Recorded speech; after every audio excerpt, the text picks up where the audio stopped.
Waktu best trade FCPO dalam trading, kita ada banyak masa kan. Kita ada orang kata sesi pagi, petang dan malam.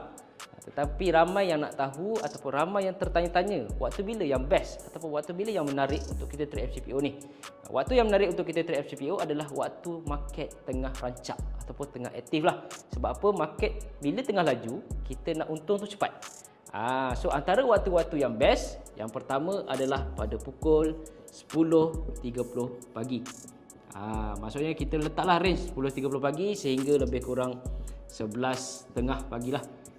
Maksudnya dalam waktu-waktu macam ni, kalau ada peluang, kalau ada setup, ini antara waktu yang menarik.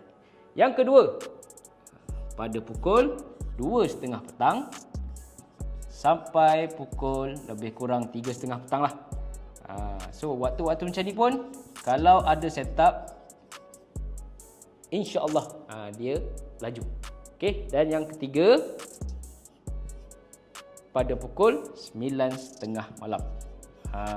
Yang malam ni dia biasanya tak berapa laju, tapi inilah antara waktu-waktu yang menarik kalau kita nak trade FCPO. Kalau korang nak belajar lebih lanjut tentang trading, join kami di Pakar Chat.